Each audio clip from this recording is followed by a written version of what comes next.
Getaway Day. As always, I am Mason, he is Gautam, and we're here for episode 102. It is now the second full week of the Major League Baseball season.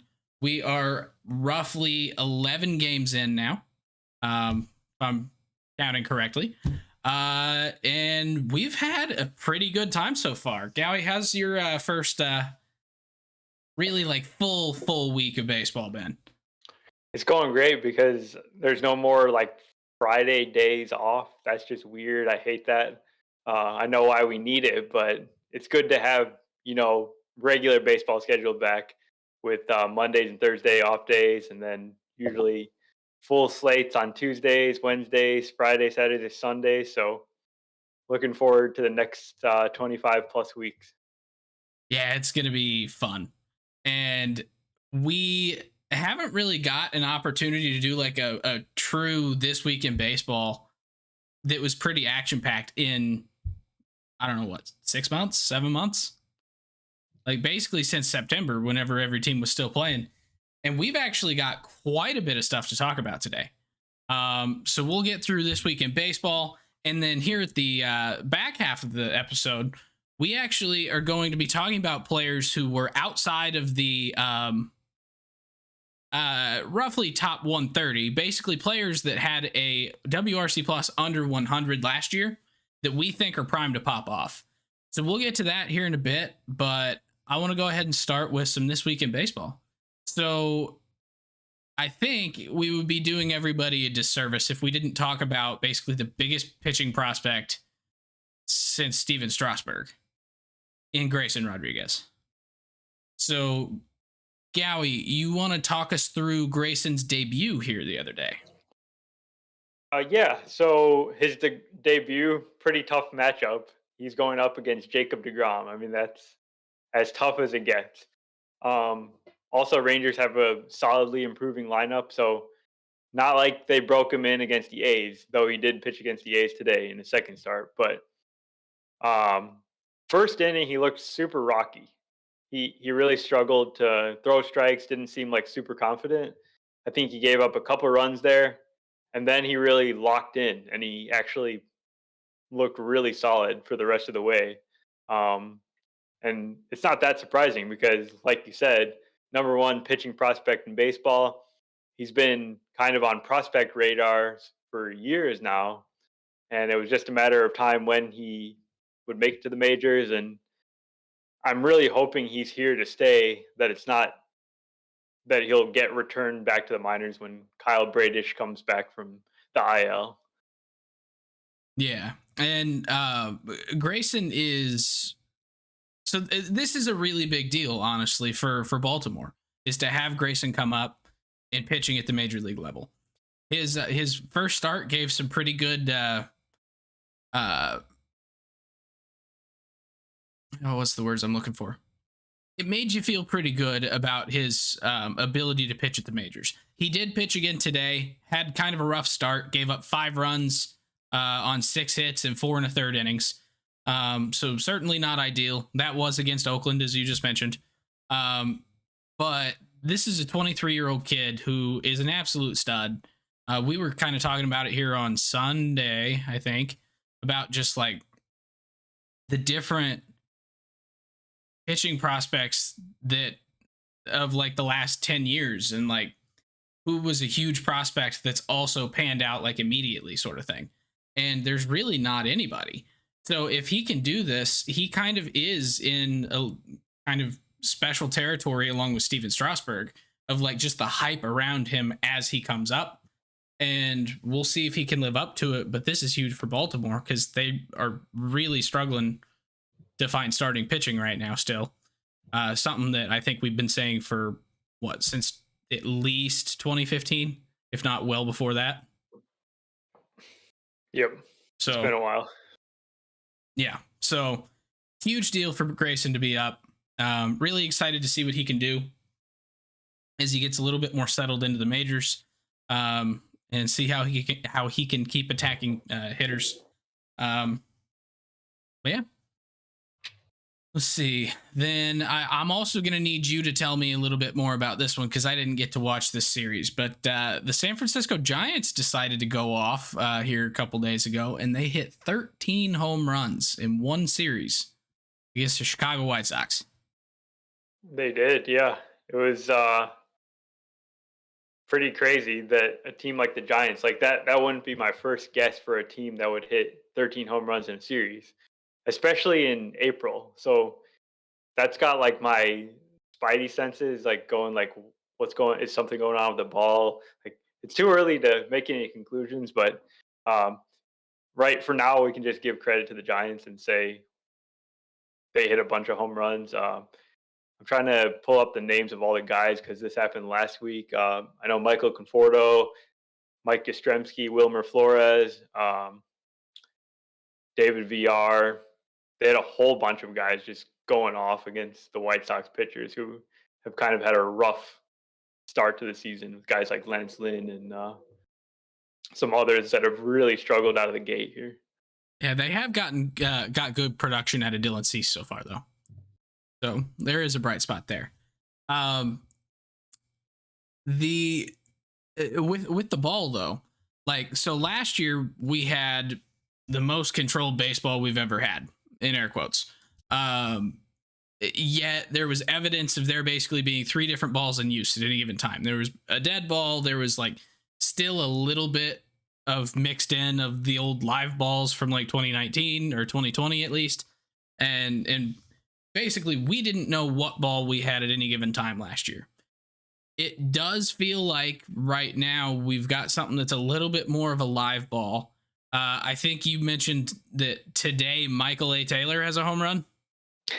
Yeah. That's not exactly a common thing. Also against the White Sox. Ooh. That's tough. I'm not sitting here trying to lay into the White Sox necessarily, but they are not exactly making it easy. But yeah, so it'll be interesting to see here over the next couple weeks, like what happens with home run rates, just kind of in general. Are we back up from last year, closer to that 2019? Because, I mean, if I were in the commissioner's office, I would be looking at the last couple years of data and go, well, we want a little bit more home runs in 2022, but we don't want as many as 2019, right? It's like last year we had, what, 4 guys that hit 40 bombs? Yeah. So. Like that. But here's the thing, like, I think people think that baseball knows what they're doing with the baseballs. I think it's just the fact that each of these baseballs is hand produced by a person, not a machine. There's going to be variation. I think these different batches of balls are going to come out differently. Maybe they're within the specs. Maybe the specs are pretty loose. And that actually would make sense to me. So I just don't think MLB is smart enough to actually be purposely like dropping in different batches of balls that play differently into different places. It's just we can't give them that much credit. I'm not going to. So why don't we machine spool these? That's a great question. There's got to be a way to do that, right? I feel like it would be fairly easy. Yeah. Like that seems like one of the simpler things that we could do with a machine. But yeah. Oh well. Well, I guess we are forgetting that this is baseball and they're usually about 100 years behind the times. So maybe they haven't caught up to the Industrial Revolution yet. We'll have steam powered trains in Minute Maid Park very, very soon. So, but yeah. So we'll keep an eye on that. But another thing happening with the ball, this isn't really happening with the ball. I just want to talk about it. Another young stud called up to the majors, made the opening day roster for the St. Louis Cardinals. Jordan Walker has started his career with a 10-game hitting streak. He's got 2 home runs in that span, and he is hitting the ball hard. Like his average exit velo, I think is like 101 right now or 98. Like it's high for the exit velo. His launch angle, on the other hand, not high at all. I think you were telling me we didn't have it for sure, so I'll pull it up real quick. But what is your guess as to what Jordan Walker's average exit or launch angle is right now? I think it's like 1 degree or something. Uh, launch angle, launch angle, launch angle. 0.4 degrees. 0.4 degrees. Now, for those of you that are not very engineering focused minds, the human eye can only differentiate on the level of about a half a degree. So you can just barely tell that this is not a flatliner off the bat. Yeah. Also, I lied. His max exit velo is at 114. His average is about 90. But it's if you watch the balls that he's putting in play, he's just smoking one after another, and it looks impressive when you're watching. So I really think that this is a guy who, once he kind of figures it out, like pitchers are going to learn how to attack him, and he's going to have a rough spot. But the fact that he's able to go on a 10-game hit streak to start his career is also an impressive feat. Definitely. So, like, there's a lot of hope and a lot of reason to like this guy moving into the future. He's not the biggest contact hitter either. Like, he is a power guy. But this is giving you a lot of hope for what he can do in the future. Maybe he could be a 260 hitter with 50 bombs. That'd be phenomenal. So, lots of good stuff from Jordan Walker. But I think the biggest thing that people have been talking about with the Cardinals right now actually has to do with another one of their sluggers. And that is Tyler O'Neill. So, I don't know if you guys have been paying attention, but there is a little bit of a tiff between Tyler O'Neill and manager Oli Marmol. So, Tyler O'Neill got thrown out at the plate here maybe 5 days ago, something like that. And Oli Marmol called him out to the media, like directly, and said that he wasn't hustling and he basically needs to get his stuff in line and start hustling and putting out all effort. Tyler obviously took offense to that, being that he is putting in as much effort as he can, and this shouldn't have been taken straight to the media. What is your opinion on it, Gautam? Yeah, so just to start off, going back to the specific play, so he was on second base. He kind of, it looked like he sort of slowed down coming around third base. Maybe he was just didn't get like a great turn around the base or whatever.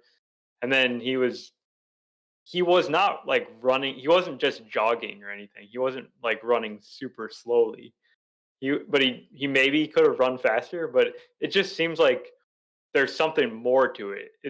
It doesn't make sense for the manager to like be that strong and that open about criticizing him for that one specific play, which didn't really seem egregious to me. I mean, Ronald Acuna is the guy that threw him out. The guy has a cannon for an arm. Well, and the thing that's weird is John Mozeliak commented on the pregame the next day and agreed on the pregame show with Oli Marmol. Like, so they're doubling down basically. They're doubling and down. The next day they asked Marmol again, and he basically repeated exactly what he said the day before. So yeah, which something's up with this. Which it's just watching the games and I was at opening day, and I will say there were times where it seems like Tyler O'Neill is he's going 95%. He's giving a crap ton of effort, but he's not going full bore because he has had a lot of injuries in the last couple of years, and he's trying to stay healthy, both because one, he's trying to get a new contract. Two, he just really wants to be on the field. He doesn't want to be hurt. So it seems like he's backing off in order to try and save himself a little bit. But in doing so, he's given up like a couple of base hits that I think he really could have got to on opening day. And you saw how that game went. Like, that was wild. There were 34 hits in that game, and every single one of them seemed like it came around to score. So if you stop one or two of those from dropping, Maybe that game turns out different. Maybe if he were running a little bit faster here, he could have beat out the throw by Ronald. I don't know. Probably not, but maybe. But it just feels like the Cardinals are saying, we want to win. We know that you're worried about getting hurt, but trust us, we're not going to put you in a situation to hurt yourself. Give us all your effort. And he's over there just kind of saying, definitely a tough balance, right? Managing like what the team wants, and then what the player needs to be looking out for himself as well as the team, right? So in some senses, you can't blame O'Neill for trying to take the best care of himself too, right? Like his potential earnings are on the line, his health is on the line here. yeah. And it's not. I just don't. In my eyes, I don't see like the problem with what he's doing at all. I don't see like a lack of effort or anything, or like being checked out of games or anything like that.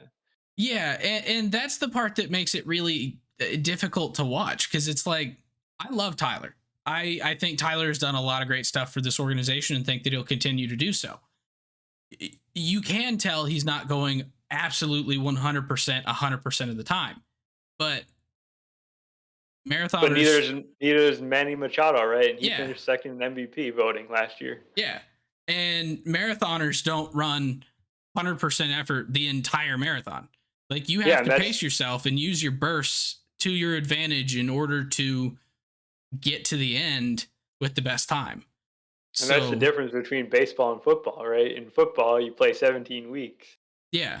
NFL players play 17 weeks. They go all out in their 17 games. If you're not going all out, like, you're going to be in big trouble with your team.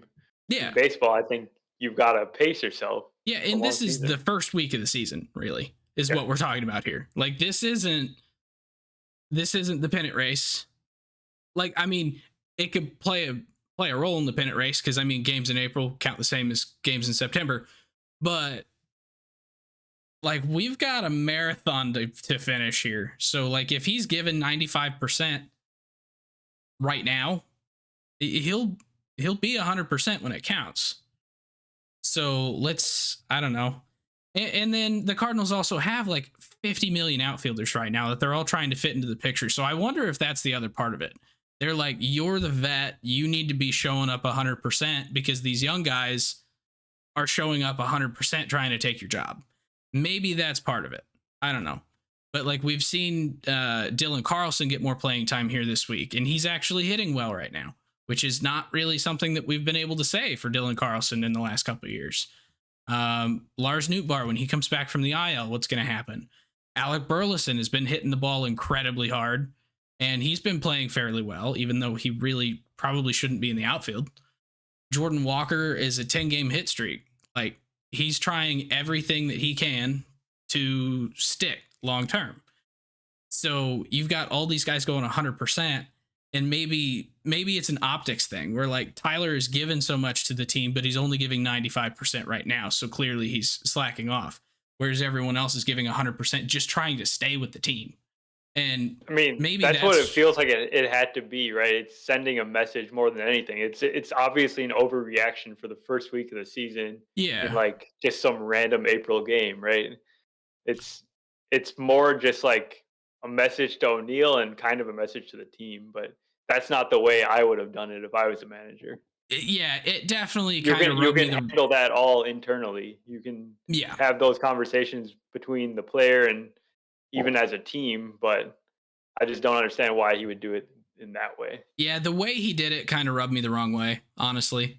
But we'll see where it goes from here. I'm less concerned about Tyler O'Neill than I am literally any part of the pitching staff right now. I was going to say, Cardinals have a lot of issues right now, and they could use one of their many outfielders to trade for a starting pitcher. Yep. And honestly, we could use two of them if we wanted to. But like, we've got so many guys that are looking for a spot on this roster and deserve a spot on this roster. From Yepes, who is only up right now because Nootbaar is on the IL. You've got Burleson, you got Walker, you got Carlson, you got O'Neill, you've got Taylor Motter, who's been playing all over the field. like you've got. Did I say Juan Yepes? Yeah. Okay. Yeah, and then we've got a couple others that are in the minors that are probably about ready to be depth pieces at least. So it kind of feels like there's something going on, and O'Neill is definitely kind of irked by it. I don't know. It kind of feels like they're setting it up to move him.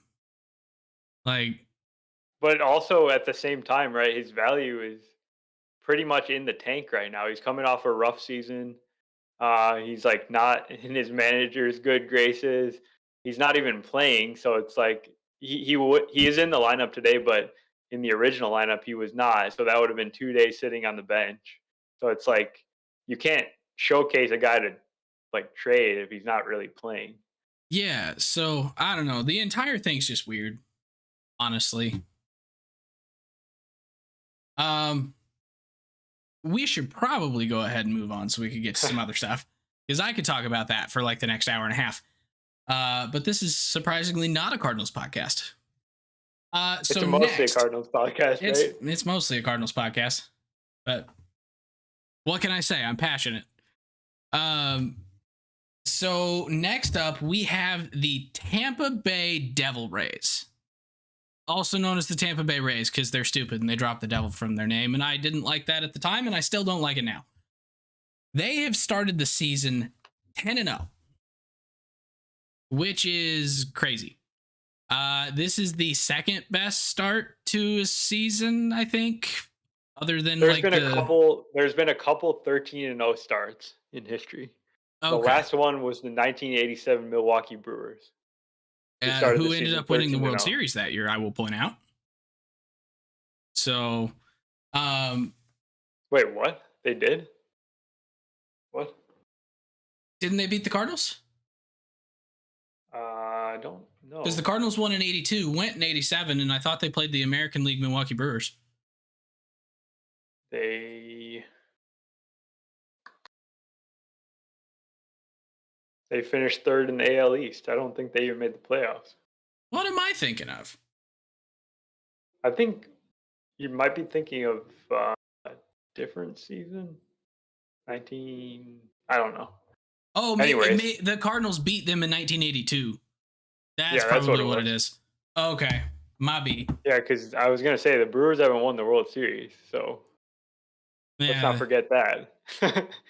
that's a valid point. So yeah, it must have been 1982. But anyways, yeah, the Rays are doing this pretty cool thing where they're crushing every team they play. Before yesterday's 1-0 win against the Red Sox, they had won 9 straight games by at least 4 runs. So it's not like they were like squeaking out some 1-run games. They were actually just destroying all their opponents. Some of the opponents were a little rough. We have to mention that. They did play Detroit, they played Oakland, and Washington. I don't remember the other team, Washington. So 3 of the worst teams in the league. That's important. But the fact that they're just beating them by like 4+ runs every night, and they haven't had one clunker game in there, that's just like, it's amazing. It's just crazy. Yeah, because so I've seen so many people that have said some form of the teams they're playing are terrible. Of course they're 10-0. Like, who wouldn't be? And this isn't impressive. Things like that. Wrong. Period. Wrong. Baseball is such a weird game that the worst team in the league wins 60 times a year. And that's when I don't know if that's going to be true this year.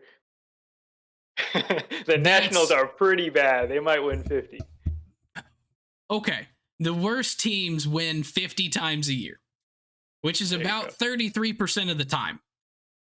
So the fact that they've rattled off 10 in a row and have not lost one game, let alone 2 or 3, as statistics would usually point to, that's impressive. It doesn't matter how bad the other team is, because you're not necessarily going to be on it every day. Your pitching staff isn't going to be on it every day. The bad teams might just get hot for a day, and that hasn't happened yet. and for the Tampa Bay Rays team, and I believe they are winning by a considerable margin as we speak. Are they not? Yeah, let me give you a score. They're up 7-1 in the eighth inning against the Red Sox. Yeah. So No, I'm but that's a great uh, point. Literally nothing has gone wrong for this team. Every single part of the team is like firing on all cylinders. I think so. Pete Fairbanks, he's our closer. They were calling him Rare Banks because he had pitched in like one game in the first 9 games of the season. so I actually want to challenge something you just said. You said that nothing is going wrong for the Rays. I would like to challenge that. And it's not like a big thing going wrong, but they did just lose Zach Eflin to the IL. So Yeah, but like that's not really on the field, right? true, but it does affect that team and what could happen here in the future. So it's not like this has been a perfect season on the field and off the field. The team is healthy all the time, whatever. Because I think Glasnow's still not back either. So it's like Yeah, there. This is a team that could be better, and they're still 10-0 yeah. and Also, I'll winning in the mention eighth inning. Jose Siri, who started the season super hot, is also on the IL, and they kind of are finding ways to replace him. But with the Eflin injury, it's not like they're bringing up a scrub. They're actually bringing up one of the top prospects in baseball, and Taj Bradley. So Yeah, who it's is kind of the like a good situation in he's some the ways. first pitcher in the major leagues born in 2001 or later. That is So just gross. we have seen it was roughly 10. I didn't count exactly. We've seen roughly 10 hitters born in 2001. We have seen our first player born in 2002 in That's Jordan Walker, Walker. right? Yeah. Yep. And but Taj Bradley is the first pitcher born in 2001 or later to make it to the big leagues, and he is their top pitching prospect. Actually, I think he's their top prospect. I don't even think the pitching tag is needed there. I think he's their top prospect. And he's a good one. So we'll see how that goes. But I'm kind of excited because like this Rays team, just if they think he's ready to pitch at the majors, he's probably ready to pitch at the majors. Like it seems like they can't miss with stuff like that.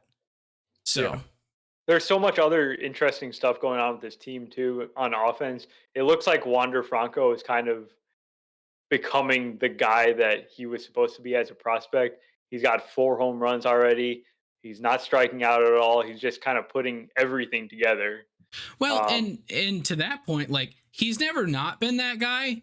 He just hasn't been on the field. yeah, but this is even another level when you add in the power game to it too. Like he always had the great contact and some other things like the defense and everything, but putting power with that package too, like we're talking about an MVP candidate. All right, I can buy in. Um, So without getting the topic or without getting the conversation too off topic, is he top 3 MVP this year? this year, I mean, if you think about Wander Franco, like I've been saying, kind of what his skill set is, it's like um, it's hit tool. That's like his number one skill, I think that he has. Yeah. Um, then you add some power into that. You add like plus shortstop defense, and like a comp honestly could be like Juan Soto. Obviously not a shortstop, but like that sort of like player who's Honestly, like super young and it feels to me like he's almost like a mixture of Vlad and Bo. Cause like he's got Bo's speed and defense, and he's got some of Vlad's power. Obviously, he's not Vlad level power. But yeah. Vlad has that elite hit tool, and Bo has a phenomenal hit tool that's just like a step below Vlad. So like he kind of reminds me of a fusion of those two, where it's like he's Oh my God! I gotta interject and say Nelson Velasquez just hit a grand slam. It's 7-7. The Cubs just came back down from a 7-0 lead. they It's the came third back from inning. that. In one inning. Oh my god, what is going on in that game? Who so Chris Flexen's having a rough one. It's actually 8-7. Sorry. Oh, Cubs good are up. Lord. Ugh. Julio needs to hit another couple homers. What were we talking about? I have no idea. Wander, I think, but Wander. that was off topic anyway. So, um, probably a good So thing. so I got one more question on the Rays for you. All right, what do you got? Is there anything that's like really surprising you, or like should we not be freaking out about 10 games? If this has happened like sometime in June, like we would have talked about the winning streak, but it wouldn't have been like such a big deal as it is just because it started the season like this. So the only reason that I'm looking at it with any kind of like a second glance, like oh, that's kind of impressive, is just because of the fact that it's so early, and we're seeing a team that's out here and looks like that they've been playing ball competitively for months. Like, this isn't a team that looks like they just got back from spring training where some of their players were playing the WBC and not actually with the team. Like, this looks like a team that's gelled. It looks like their pitchers are stretched out. They're locked in. Their hitters are locked in. And that's really abnormal for April, for a team to be clicking this hardcore this early.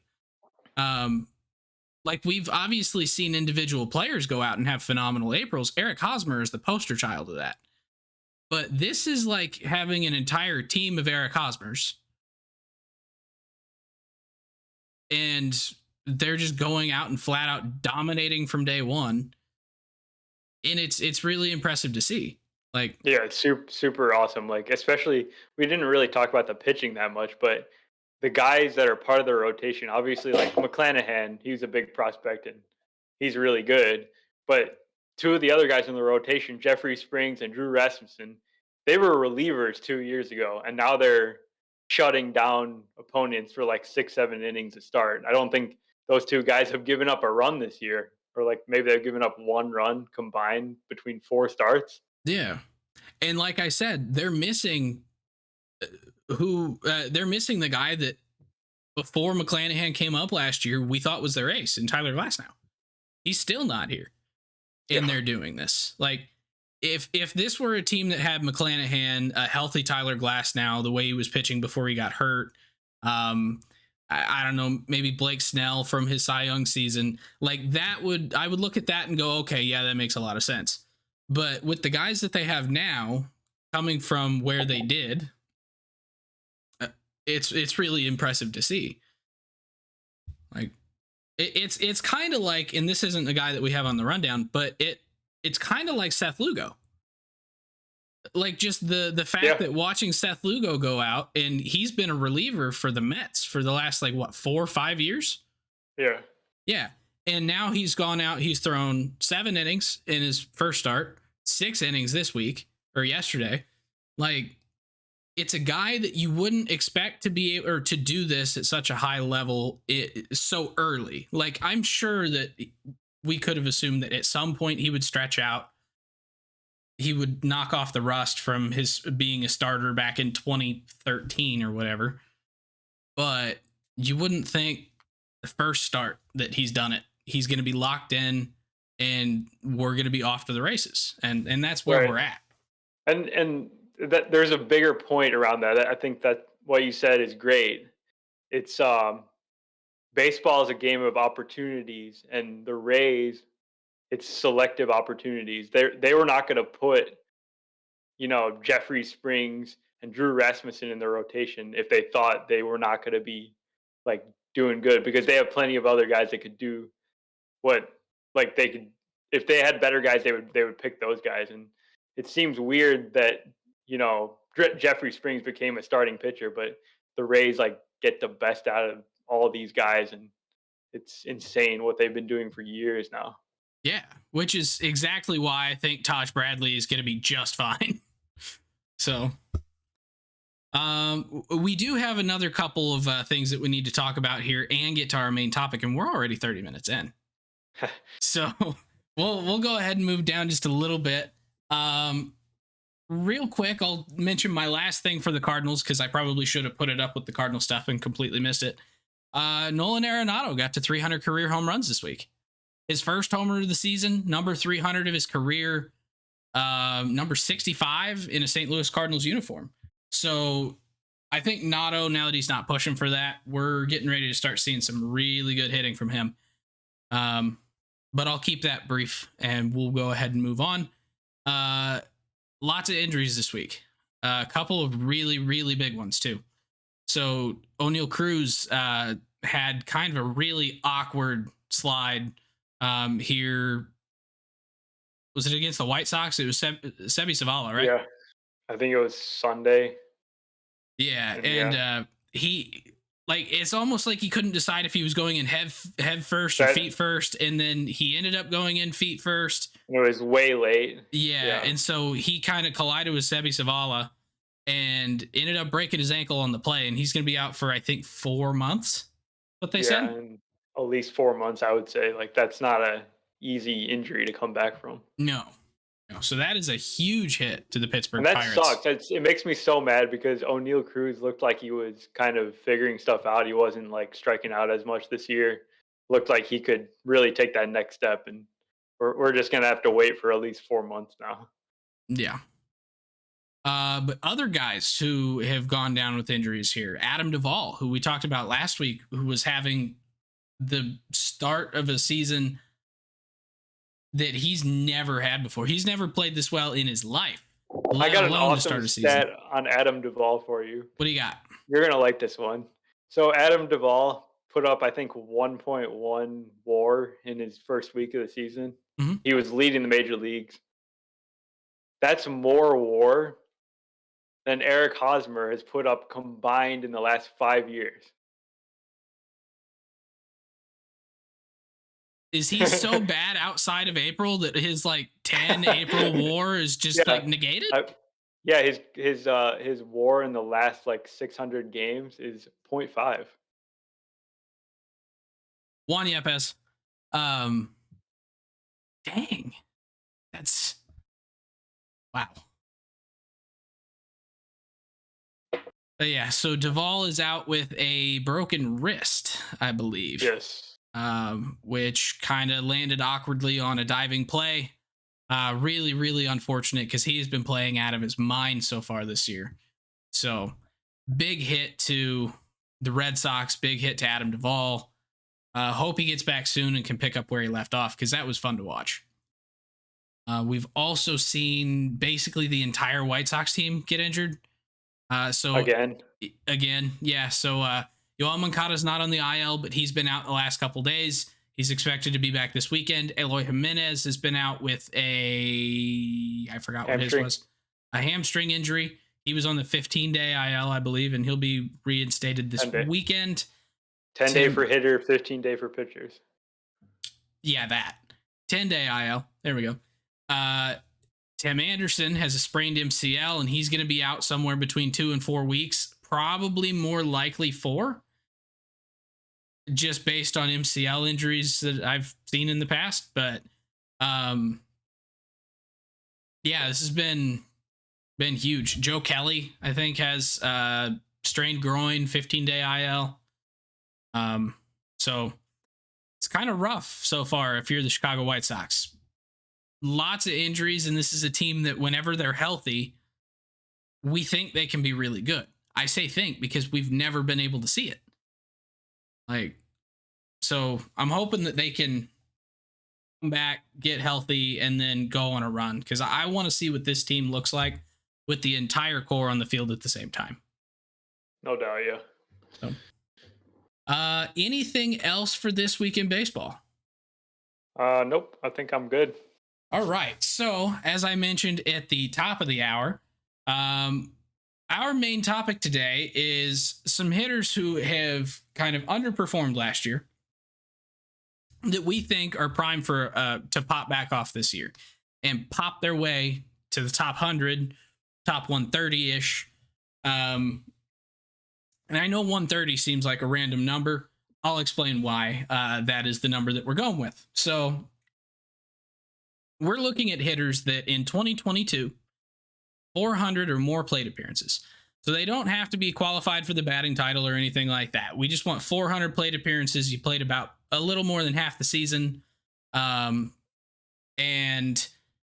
guys that were under 100 WRC plus, which is a statistic that's really more on the Fangraphs and MLB side. You can't find that one on Baseball Ref. So that's what we're using as our baseline for what we're talking about here. And basically looking at who we think can pop back off. For example, a guy that we've talked about before, and we talked about him last week, Joey Gallo. So Joey Gallo last year had, shoot, I had this pulled up. I got to pull up my list again. Joey Gallo last year had just an absolutely abysmal season. And I don't think there's any nicer way to say that, is there? Yeah, batting averages and everything, but I think the guy hit about 140 last year. Yeah, it was 120 or 140. 160. 160. Yeah. Yeah, that's just rough. Let me get my actual list pulled back up so I could tell you where he was on the list, because that's what I was ultimately looking for. So he had 85 WRC plus last year. Okay, which puts him at 177th in the majors last year. Perfect 100, completely average in the major leagues is 130. There were 130 batters that were average or better. And Joey Gallo was 15% worse than that last year. He still had 19 home runs. He still walked 13.7% of the time. But he had a major, major issue, even compared to himself, with strikeouts. He's a 35% strikeout rate guy every year, which is insanely high. Last year, he was at 39.8% strikeout rate. That is absolutely unsustainable, no matter how good you are. And it kind of showed here. Like, he was on base a lot from walks. He had power.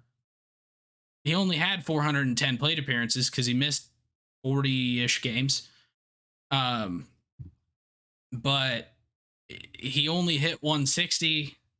And that really dragged down pretty much everything about his batting line. So, yeah.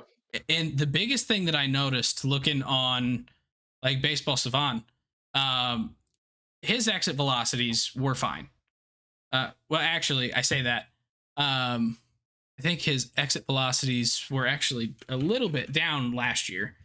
But still very good. Still that very good. Problem, yeah. Yeah, because I think he was in the 89th percentile for max exit velo, the 69th percentile for average exit velo, which is the big one there. Is that he was not getting good contact as often. And so his average was being pulled down. Where that all comes from is he, in the past, has hit about almost 200 on breaking pitches. And that's kind of historic over his last couple seasons. Like 2021, he hit 194, 2020, 147, 2019, 211, 2018, 192. So like he's about a 200 hitter on breaking pitches, typically. He's about a 200 hitter overall. Well, yeah, but something clearly happened last year that is like, what in the world? Off speed last year, Gallo hit 179. On fastballs, he hit 176. Both are terrible. It's even for him. But breaking pitches, of which he saw 487. And what's the batted ball events here? 41 batted ball events on breaking pitches. And he had a .11 batting average, 111 batting average on those last year, which is so much worse than it's ever been in the past. And I started trying to look at like how or why that is. And the main thing is that he increased his overall swing rate last year by 7%. So he quit being as selective as he's been in the past. His outside the zone swing percentage went up 8.5%. So he expanded his swings, but he expanded them almost exclusively to pitches outside the zone, most of which were likely breaking pitches, and he was abysmal against those last year. But that's really weird for Joey Gallo because like he's usually a really patient hitter, knows the strike zone very well, takes a lot of walks. So I don't really think that that's something that's necessarily going to carry over this year. I think he's already kind of showing that he's not swinging out of the zone as much right now. Granted, we're only 10 games in, so I don't want to look too much into it. Um, the thing that I've noticed with him so far early this year, though, is his called strike rate is a way down from last year so far, but his swinging strike rate is about the same. So he's attacking a lot more pitches and just not taking called strikes. But I mean, ultimately, less strikes, still better. So we're already seeing some signs that like Joey Gallo still has his exit velo. He still has his launch angle. If he can cut down on swinging at those those breaking pitches outside the zone, I think he'll be back to being a 220 hitter with like 30, 40 home run potential. And I think we see Joey Gallo back on the plus side of 100 on the WRC plus. Yeah, I think that's a super easy call because he's a guy that even when he doesn't hit for good average, just the walks and the power bring his overall production up to way above average levels. Like he's had 119, 108, 144, 122 in the past for WRC pluses. So I think it's a pretty easy bounce back. We should note that Joey Gallo is actually injured. He went on the IL today with intercostal strain. These obliques, they get you every time. Yes, they do. That's why I don't have any. There you go. So sorry, I just saw something here in the chat that I'm trying to verify real quick. I believe it, but yes. So Luis Arraez, first cycle in Marlins history. Oh, tonight? Yeah, right now. Wow, cool. So okay, you want to go on to another guy? I got another guy for you. Yeah, that's kind of in got? the Luis Arraez mold, actually, at least in the early goings this season. But he was a guy that I really thought was kind of having his breakout in the second half of last year, and that's Phillies second baseman Bryson Stott, who really struggled out of the gate as a rookie, like as many rookies do. Really, just wasn't good. Like there's no way to get around it. Then in the second half last year, he started figuring something out, and then this year, to start the year, he's actually got a 10-game hitting streak. He's hitting every single game, and they've actually moved him up the lineup. And I believe the last two days, yesterday and today, he's actually led off with Trey Turner batting second. So, but the stat I have on Bryson Stott is that his strikeout rate is the second best in the National League, only behind Luis Arraez. So puts the bat on the ball. We'll see if the power comes through. He's really fast.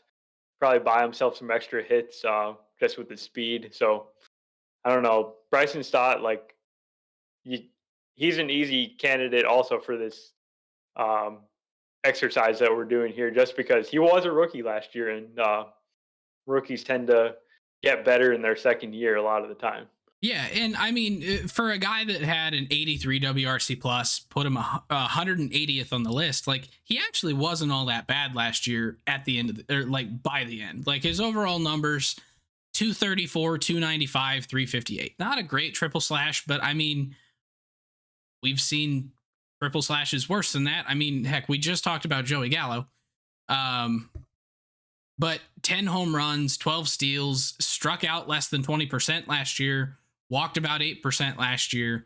Like if he improves on that, he becomes a really good hitter, especially if he gets that average up just a little bit, which he's kind of been doing so far this year.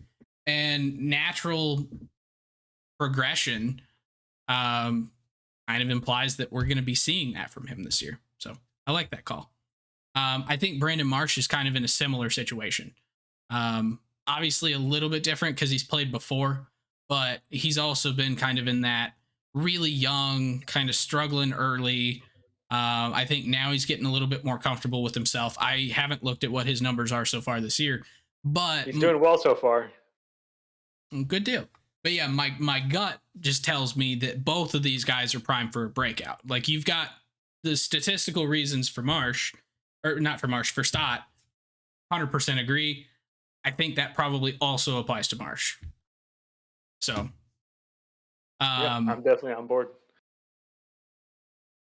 so I think the next guy that I want to talk about is a guy that I'm gonna say it, and it's gonna seem a little bit crazy because really the point of this exercise is who's gonna make the biggest jump and put themselves on the positive side or as close to league average or something to where they're actually like a solid player.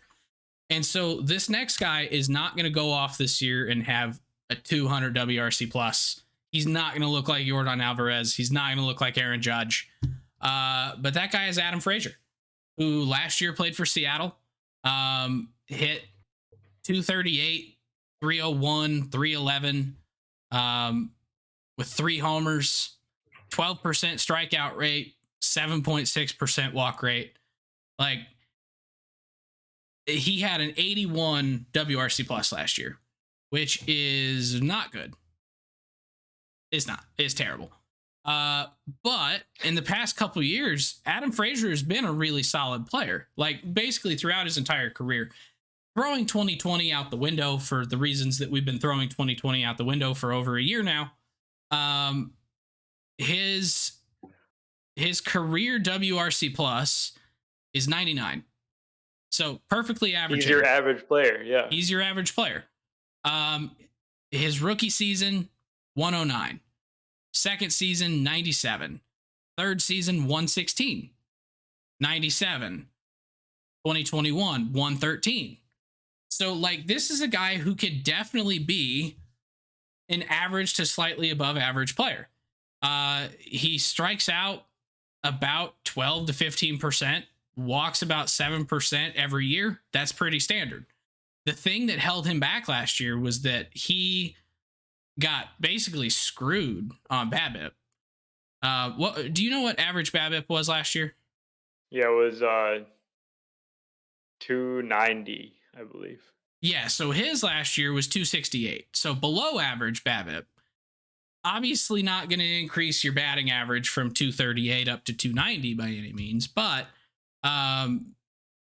if you have a guy who is usually hitting about 275, 280 with a 7% walk rate, and then all of a sudden you take away 30 points on his average, like, yeah, that's going to make him a considerably worse batter because he's on base that much less. It took his OBP down from about 368 to about 300, which is a big factor in WRC plus, is it not? Absolutely, yeah.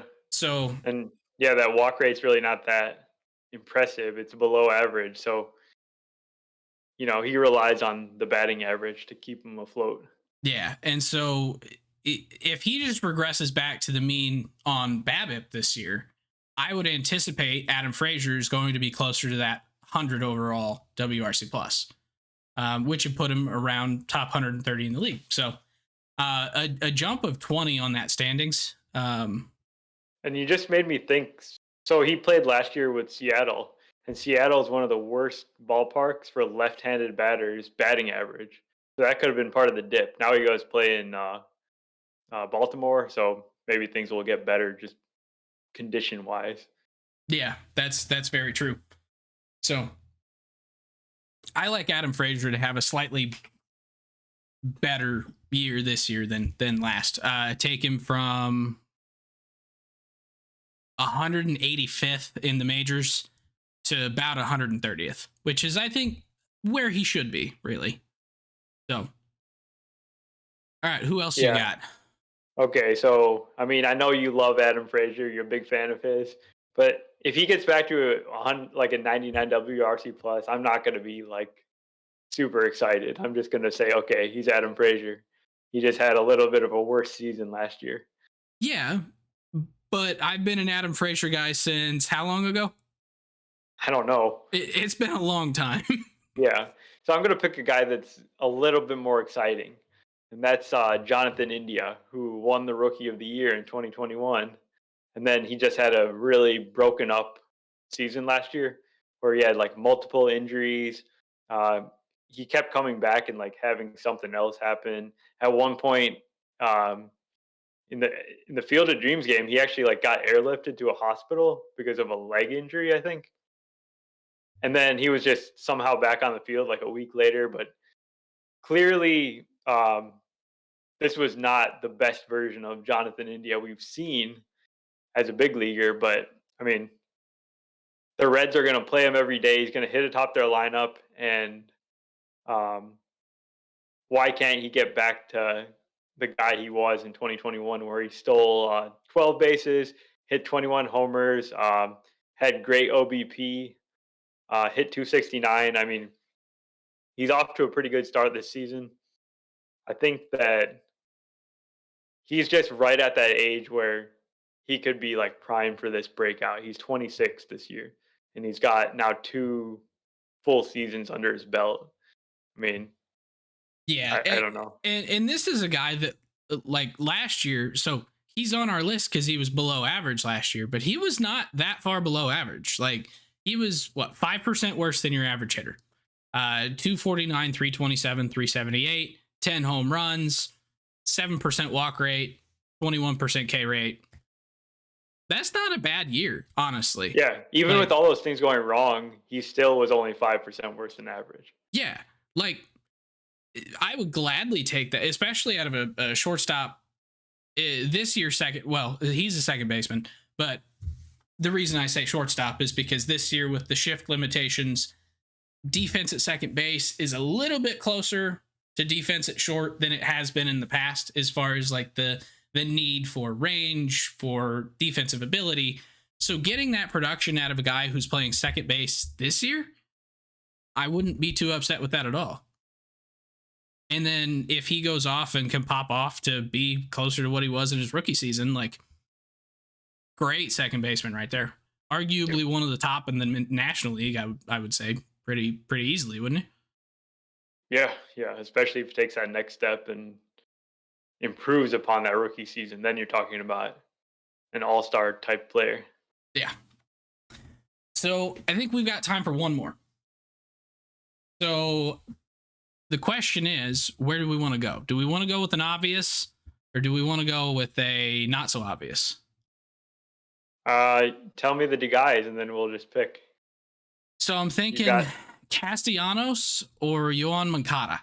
Or we could go complete wild card in that center fielder we were talking about earlier.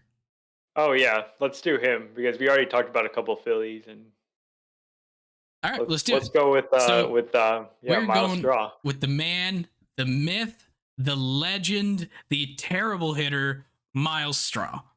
Yeah. So Myles Straw.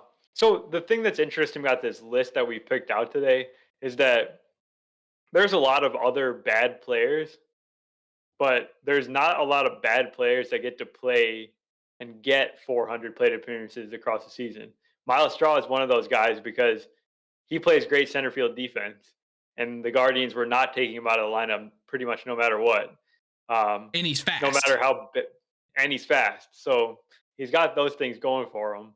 But last year with the bat, he had a 64 WRC plus. He was bottom 5 in the league. Yeah. And like there's no like excusing how bad Myles Straw was last year with the bat. But if you just go back a year and you look at 2021, he still was a great defender. He was still a fast base runner and a good base runner, but he was able to put up a 97 WRC plus, so just barely below average. So I don't think there's a whole lot of hope that Myles Straw is going to like become a superstar here. He's not old. He's 28. There's no reason he can't use his contact skills, and he has OBP skills too to get himself back up to like roughly right below league average. So it's not like we have super high expectations for him. It's just that he can't be as bad as he was last year, right? Yeah, and for reference, so he was 200th 201st out of 205 on the list that we were looking at, but I filtered it to just qualified batters last year, like guys who could qualify for the batting title, awards, all that good stuff. Was he last? He was second to last. Who was worse than him? 129th out of 130, beating out only Jonathan Scope. There it is. Okay. Who had an abysmal 57. It's just so bad. That's not even how I think Jonathan Scope's career usually is, right? Like, I thought he was a better hitter than he was a fielder. That flipped. Oh, God.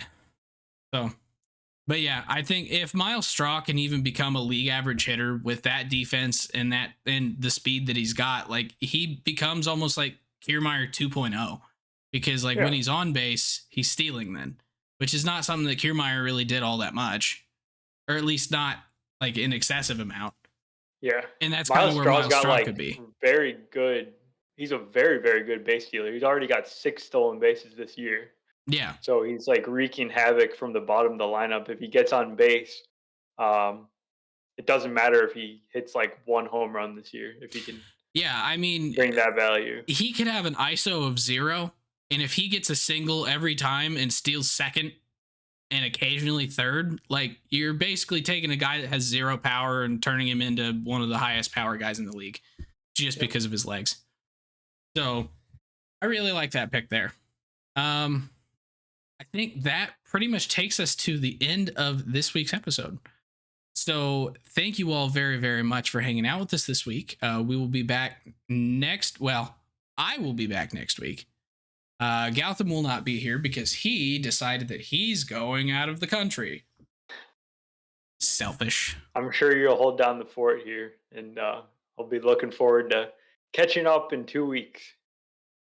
Well, I look forward to seeing you back here in 2 weeks, and we will, that's actually a great question, CVAC. I have no idea who's filling in, so we'll figure it out. But yeah, so we will see you guys back here next week.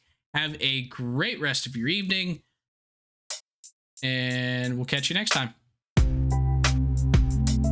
If you enjoy the podcast, please subscribe on your favorite podcasting app and YouTube to make sure you don't miss any future episodes. Join the conversation on Facebook, Twitter, Instagram, and TikTok at Getaway Day Pod. If you enjoy card collecting, check out our sister YouTube channel at Getaway Day Cards.